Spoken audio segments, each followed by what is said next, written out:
Hello, my name is Justin Romero. I am in the Digital Cinematography program at Full Sail University. Today for this podcast I am interviewing Christina Riffle, who is a Visual Information Specialist for the National Guard Joint Force Headquarters in Washington, D.C.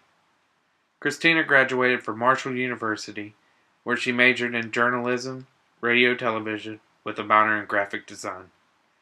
Thank you for joining me today on this podcast. Sure, it's a pleasure to be here. I would like to start by asking, what do you see as the role of visual arts in society today, particularly in your profession? In my profession, public affairs journalism for the U.S. government, my role is to inform the public of what my institution is doing with their tax dollars.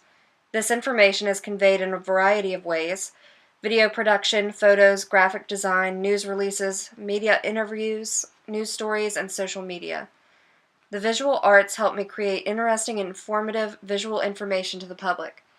In general, I think the visual arts in my field is about combining needed information with visual appeal, and this helps society stay informed and safe. Examples: PSAs, billboards, posters, etc. New communications and media technologies make imagery almost instantly available. Do you believe that this is having a positive or negative influence on your field industry? Provide an example. New media, such as digital photography, videography, is very advantageous for my industry. In this field, timeliness is key to getting information out to the public. In years past, it took much more time and effort to get the same photos and videos out to the public than it does today. If there is a public threat, getting the information out as quickly as possible can save lives. Social media has even made it so instant that news of an event can be out just minutes after an incident. The only disadvantage is that sometimes the media can put stories out before all the information has been verified, leading to speculation and sometimes misinformation.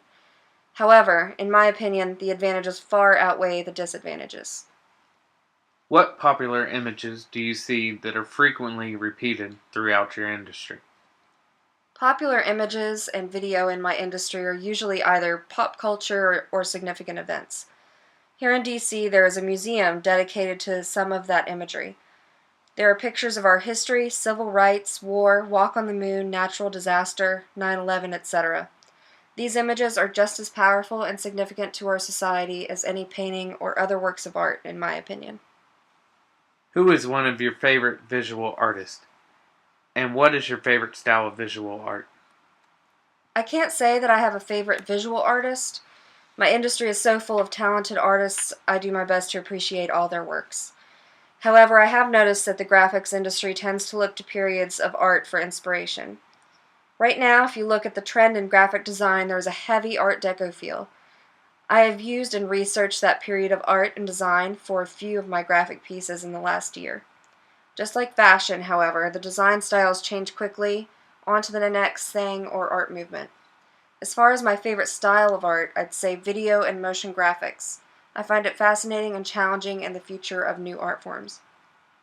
How has your knowledge of famous artwork influenced your creative process?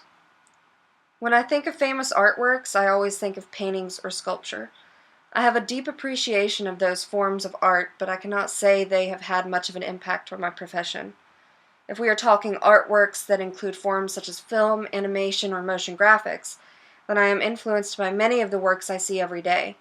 I cannot pinpoint any famous artworks that influenced my creative process, but as I stated in the last question, my industry is influenced by art periods such as Art Deco. Thank you for taking the time to answer some questions for us. Good luck in your future endeavors. Absolutely. Thank you.